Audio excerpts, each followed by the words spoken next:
please join me in welcoming Dr. Julio Peraza to talk about image-based meta-analyses on Neurovault. Okay. Well, thank you, everyone. So here I will present some motivation for the tutorial that we'll be doing later. So this work is titled Advancing Image-Based Meta-Analysis for fMRI and a framework for leveraging the Neurovault data. So as you might saw earlier in one of the presentations, IBMA outperformed CBMA in several aspects. It has much richer information than CBMA, as it uses the whole brain statistics.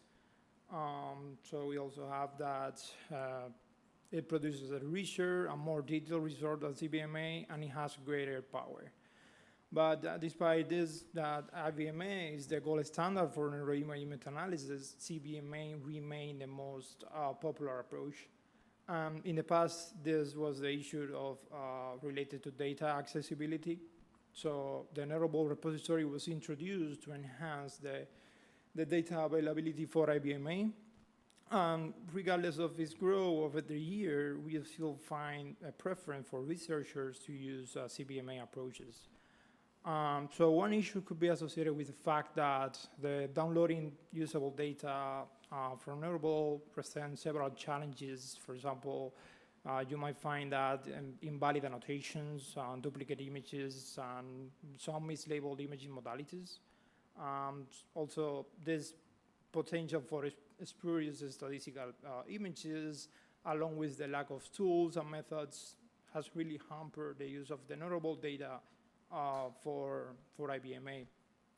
So we found that there is a need for guidelines for image selection, proper data cleaning, and tools and methods that facilitate that the IBMA using Neurovault.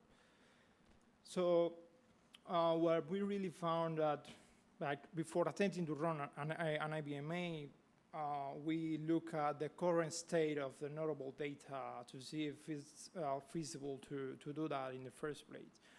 So here you see that when the Neurovault repository was launched, it received like only 11 collections with 63 images, but since then it has really increased its sample, like reaching a total of 5,000 collections with like 238,000 images, like 238,000 images.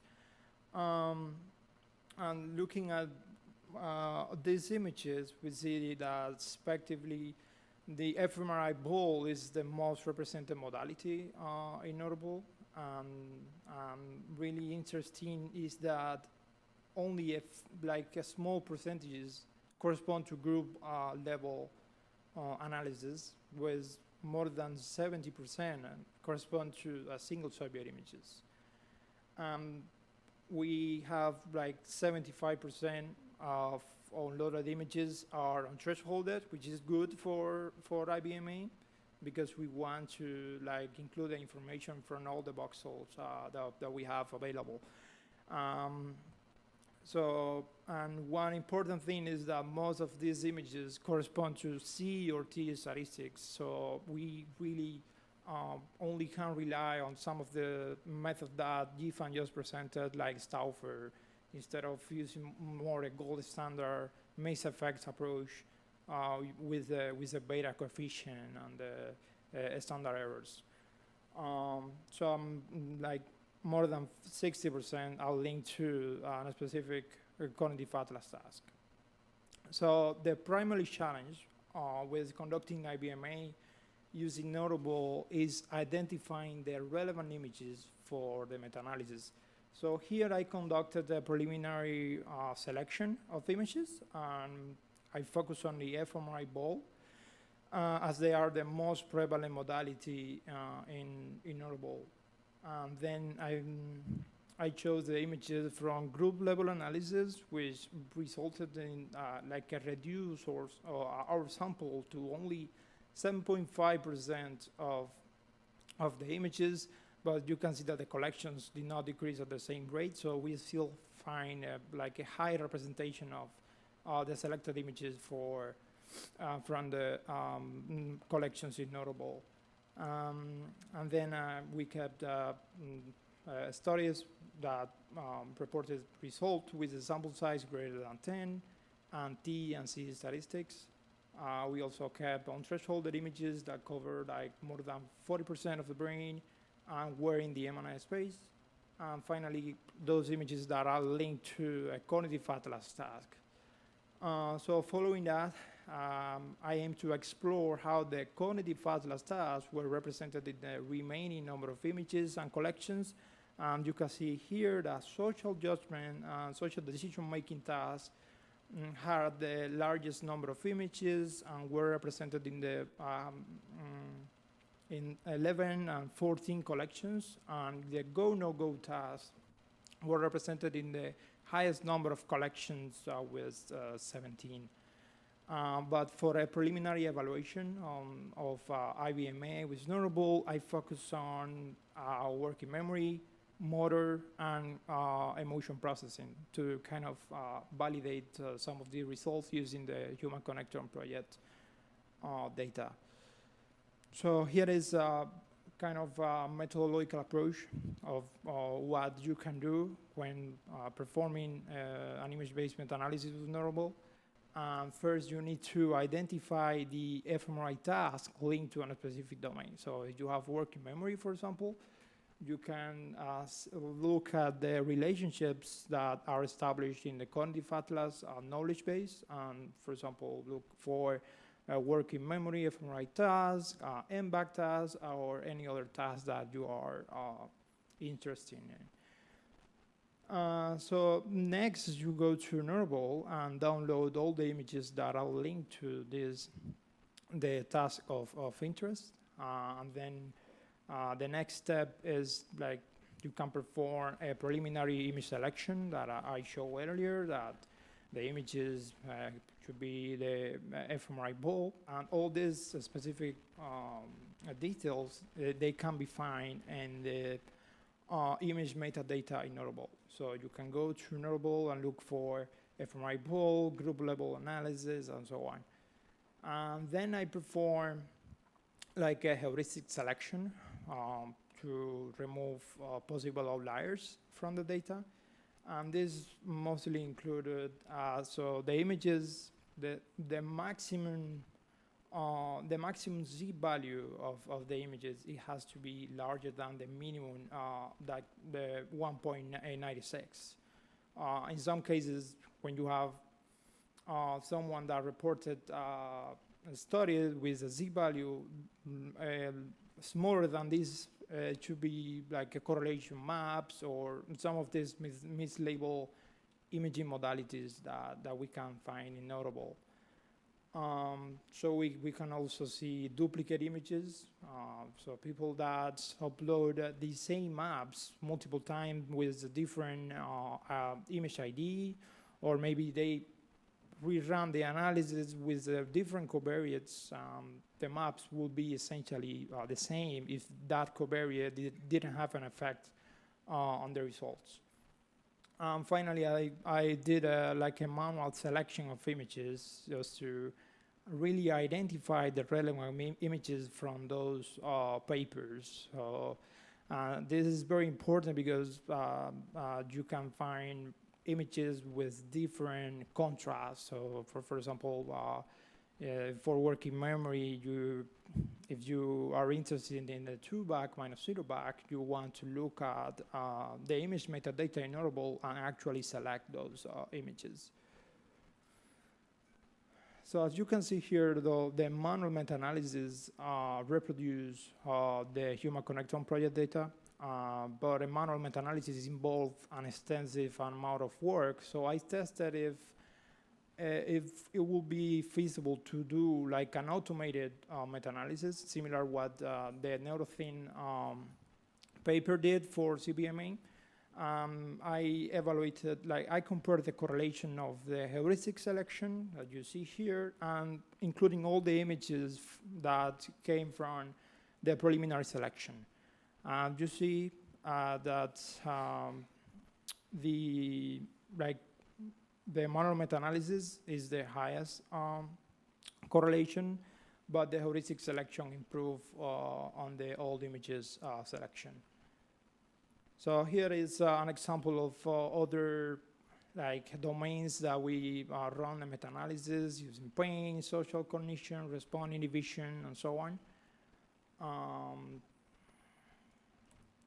So yeah, here is the link to the tutorial, so you can copy this in your computer, or just take a screenshot of the QR code.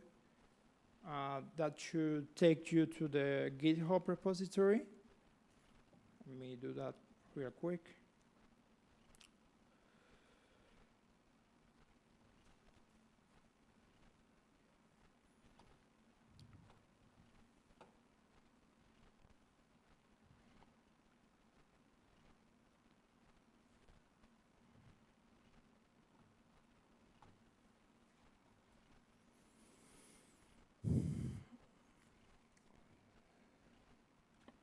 So you should see this repository here, and then you can go to the tutorial directly.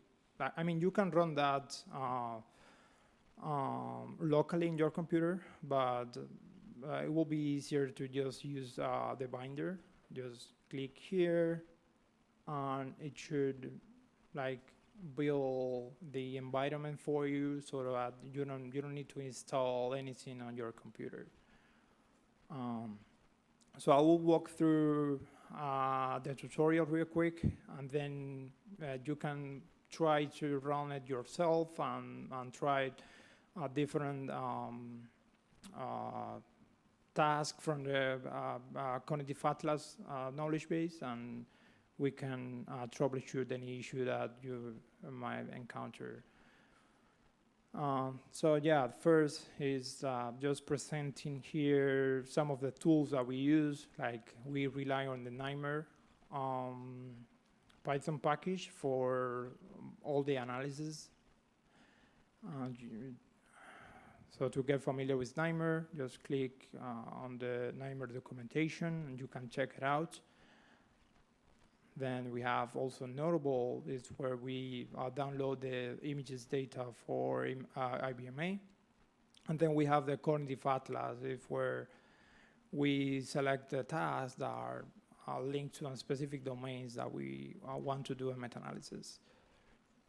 So the goal in this tutorial is first learn how to download the data from Neurovault, and then we want to identify the usable Neurovault images for an IBMA. And then we also learn how to identify outliers, and then use NIMR for the image-based meta-analysis, and finally interpret some of the results.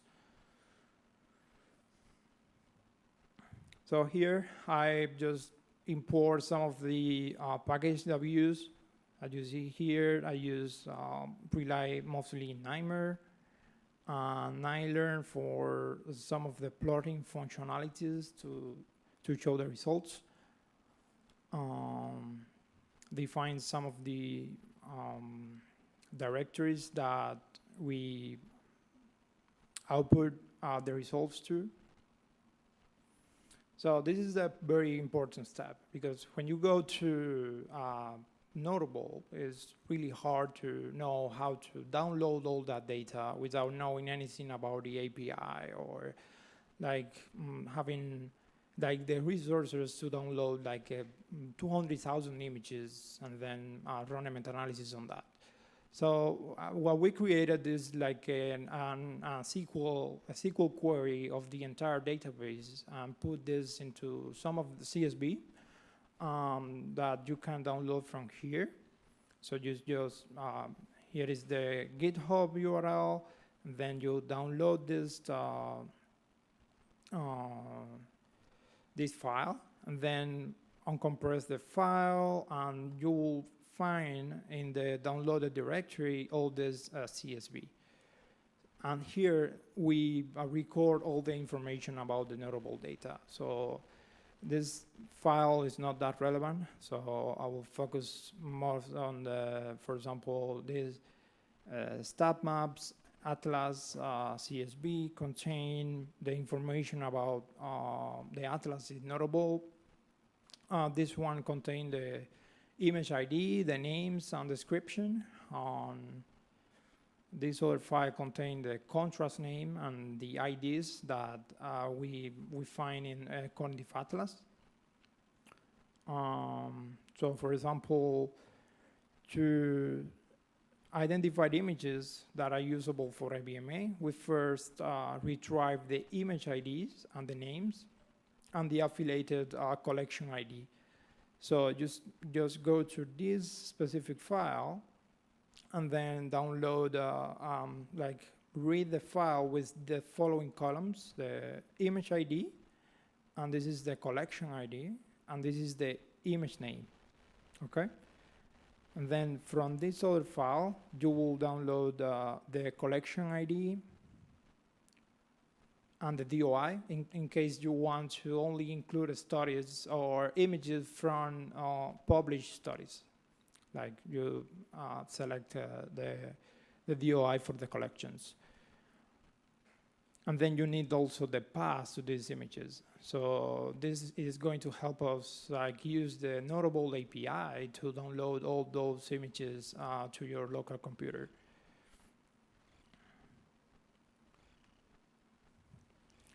And then, very importantly, is to use this other file, like stat maps, to get some of the metadata that we will use for our preliminary image selection. For example, the map type to select the T and C statistics, the modality to select the fMRI ball images, analysis level for selecting the group level analysis, number of subjects, is thresholded, brain coverage, and so on. So that's another important file that you need to look into, and then just run this cell is going to merge all these different files in a single data frame that is going to contain all the information that is needed to run the meta-analysis. So after this, you are going to perform a query depending on the meta-analysis that you want to do.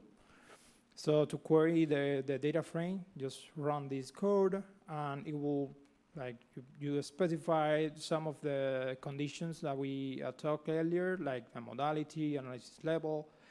And this is important here, this last 3 lines, because here you specify the task that you are interested in running a meta-analysis. For example, for a motor domain, you can select the image, the task ID for motor fMRI, the task ID for motor sequencing, and the finger tapping task.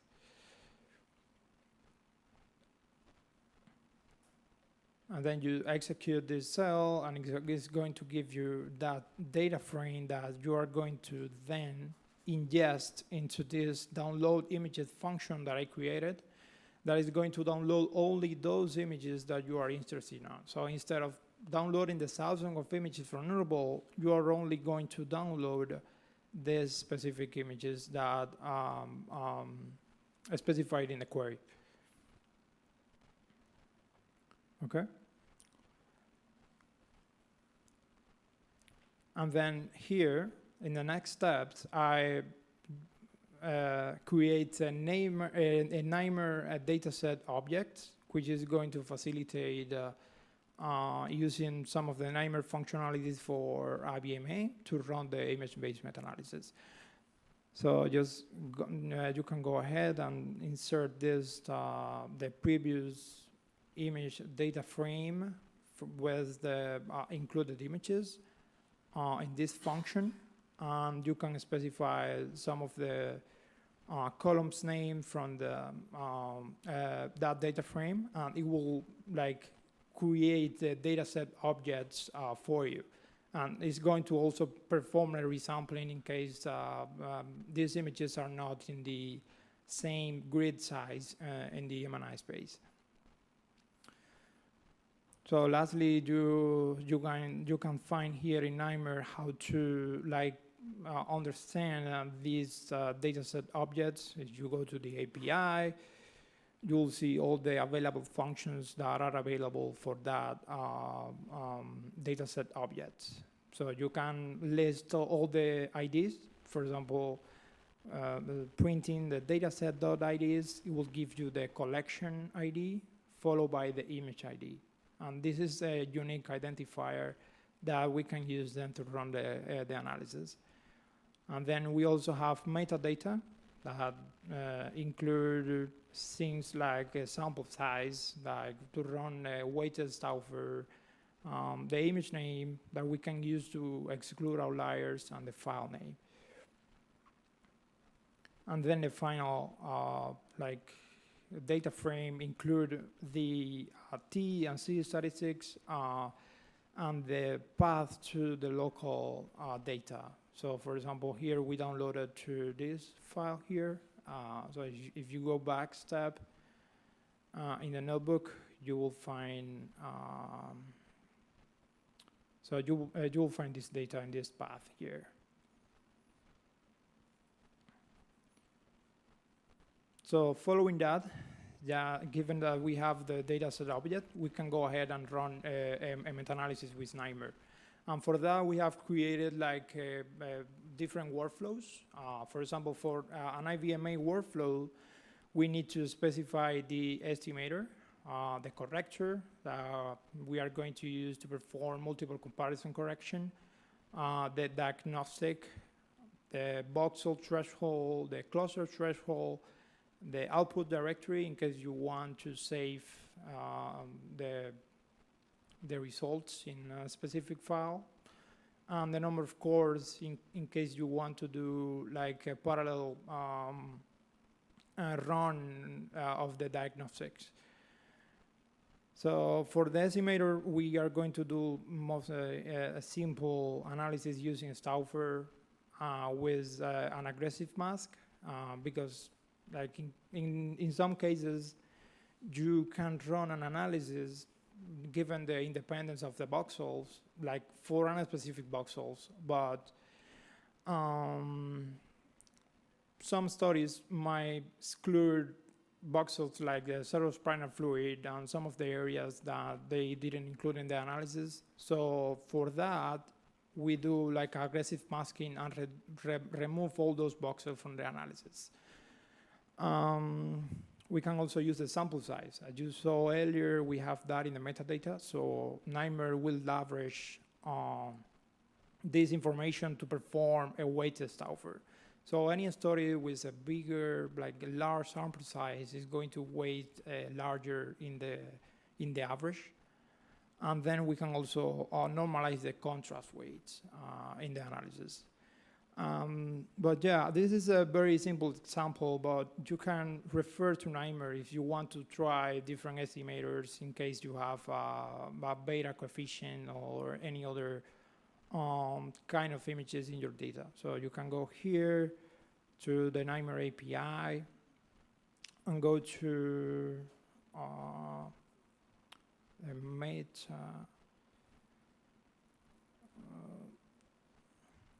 meta.ibma, and you will see listed here that the different classes that we have available and how to initialize those classes.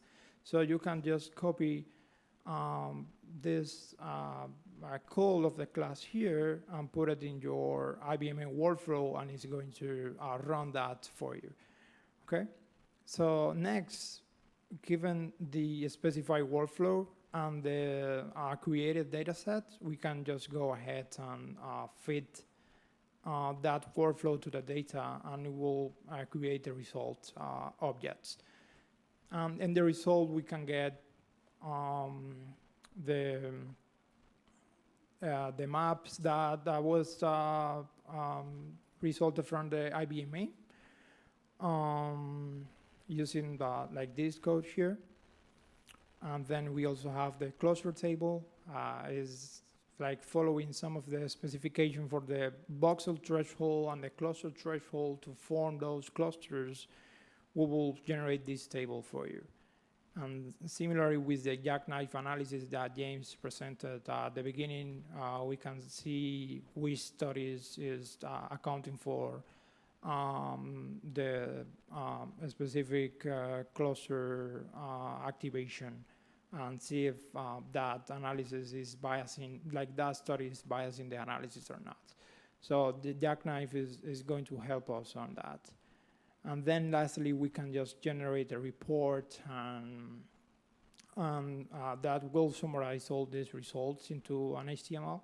Like for example, for this analysis, like including for motor, we will have like the number of studies that was included, the number of images, the available maps that were in that data set, and if there was any experiment excluded, the mask that was used to run the analysis. Yeah, we also have like a rich plot that is going to show us the distribution of those individual images.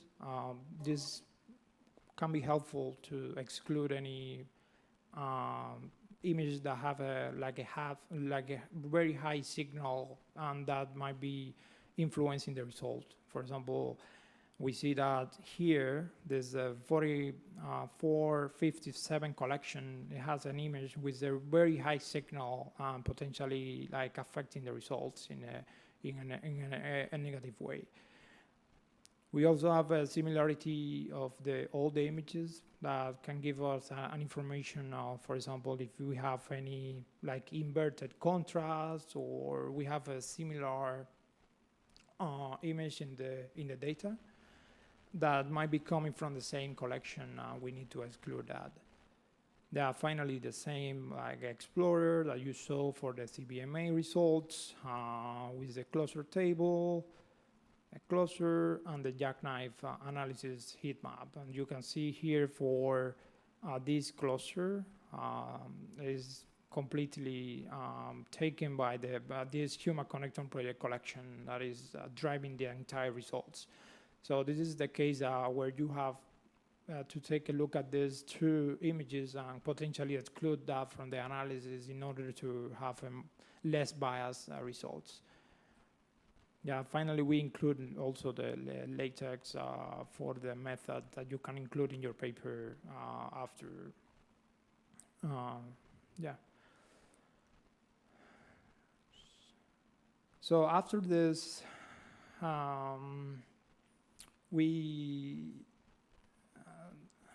so if I show you here, I performed the heuristic selection.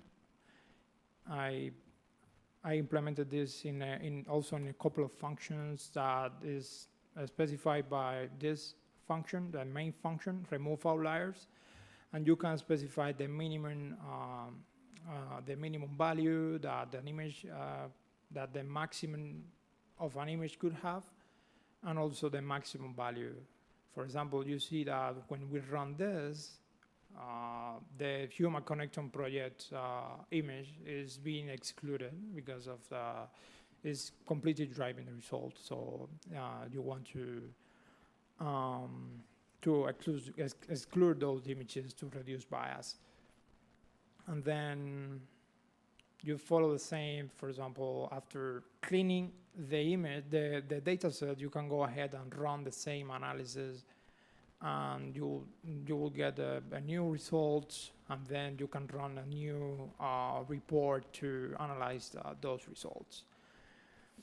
So another example of outliers, as Jifan mentioned earlier, is when you have inverted contrast. For example, let's take a look at this two. It's exactly the same. It's exactly the same analysis, but you see that they have the inverted sign, because people usually upload all their images to a collections without this kind of cleaning. So that this kind of confuse if you want to do like a large-scale meta-analysis, including all the images available. These two maps can cancel out, and then they are not going to be considered in the final result. So this is an important step that you need to take to remove these images. But of course, it's always better to run a manual meta-analysis as we show.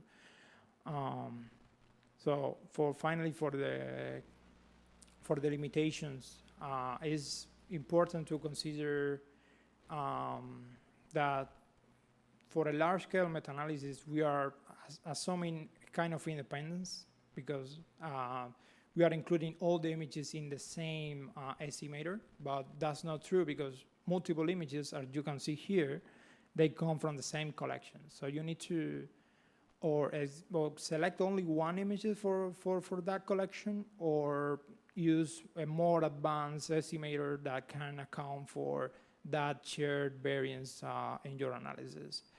And we also have the contrast heterogeneity. As I mentioned before, for the M-back task, you can have a 0 back, a -2 back, or 2 back minus other conditions, and then you will want to take that into account. And this is really hard to do automatically because people do not share that in Neurovault. So if you go in the Neurovault metadata, they have the contrast name, like M-back, but you don't have the contrast definition or the condition that was used for this. And in cases they have it in the image name, so we will need some kind of LLMs to kind of infer these conditions, but right now there is not an automatic way to do that. So you should take a very consideration of this issue and do a manual meta-analysis to reduce the contrast heterogeneity. Yeah, we also have the metadata accuracy. Like people might share the same one image, but it's like kind of mislabeled. We found a couple of images that were labeled as T statistics, but they were actually C maps because it was captured in the file name. So it's really hard to get this right when we are relying on what people are like including in the metadata when they manually upload those images. So that's another consideration that you can remove by doing a manual meta-analysis. Yeah, and the same here is all the spurious images that we can find, and also the sample size reporting. If you want to do a weighted average, you need the sample size, so all the images in Neurovault without the sample size are not going to be included in the analysis. For here, we tested this in a couple of domains, so there might be an issue with generalizability, so that should be taken into account as well when like doing your own meta-analysis. And there is also a publication bias because not all researchers are sharing their images in Neurovault, so we have a limited number of papers that we are doing a meta-analysis on.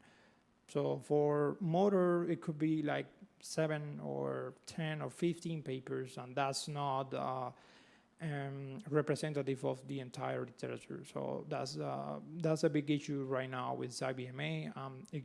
It could be improved in the future by actually uploading those images. The next steps that you can take is like addressing some of these limitations by essentially doing a manual meta-analysis and really looking into all those papers, looking at the metadata in Neurovault and identifying the relevant images for your meta-analysis instead of relying in an automatic meta-analysis. For now, you can go ahead and go to the Cognitive Atlas database. It's here. And then you can select, for example, a concept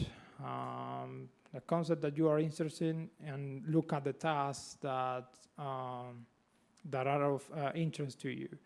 And that task is going to include, so for example, let's select working memory.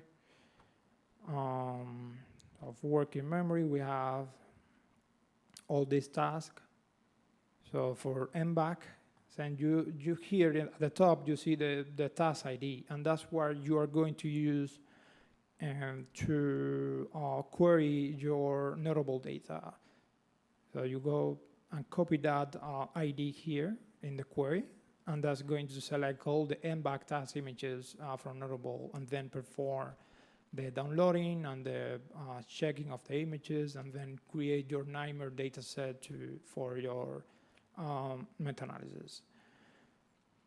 And the second step will be to actually look at the papers that you are including in the meta-analysis, and yeah. Finally, it's important that this is the current best practice right now to run a meta-analysis, like using this workflow. But in the future, we are going to include this in NeuroSync Compose to kind of facilitate the entire process of data curation and downloading the data for you. Yeah, I think this is everything I have. So if you are available, you can just go ahead and click on the link and then run your own meta-analysis. Questions?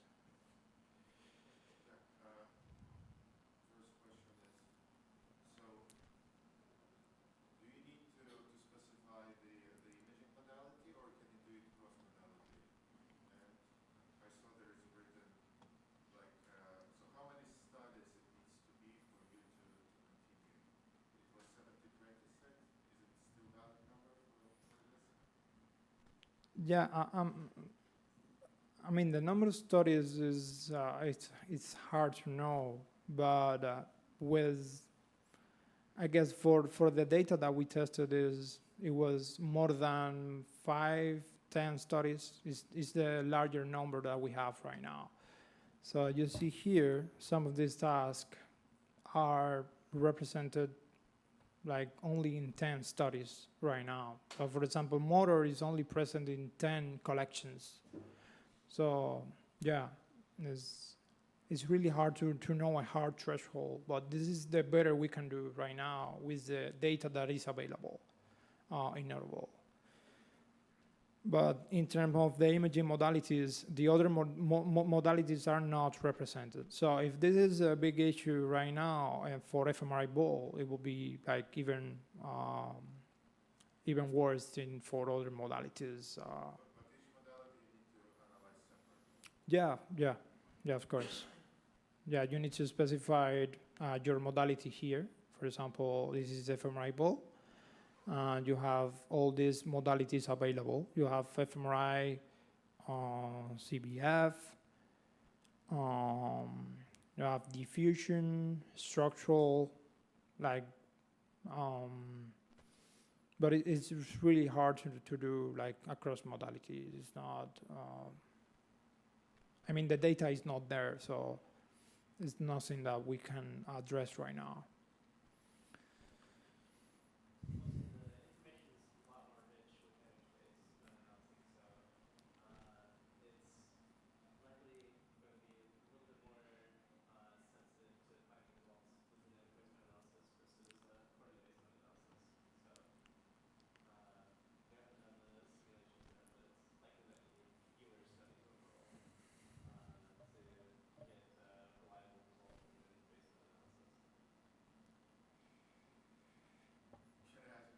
Sure. Yeah, like if you go to this where you select studies, kind of separate it just to reiterate. So you are interested in some concept, like emotional processing. You go to Atlas. Yes, select the concept. You select Emotion. let's say emotion. Okay, emotion. Was on the last column. Definitely for emotion. That's why it's not finding things to the look at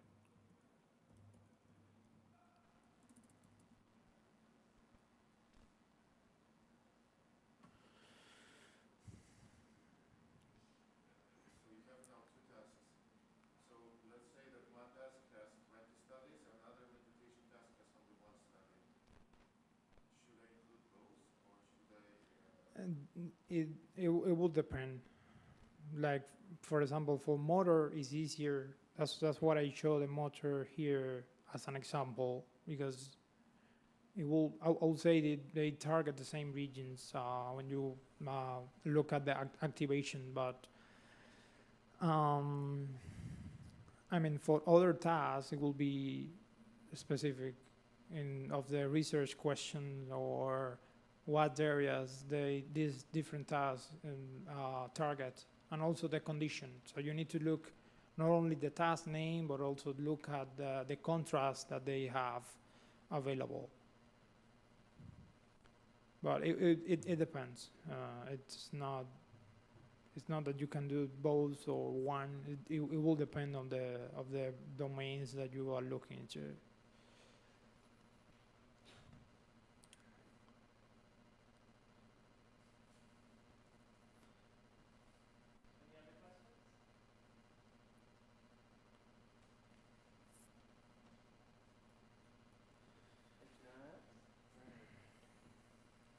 Say thank you.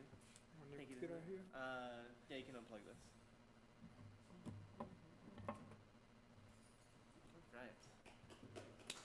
Give it up. Thank you.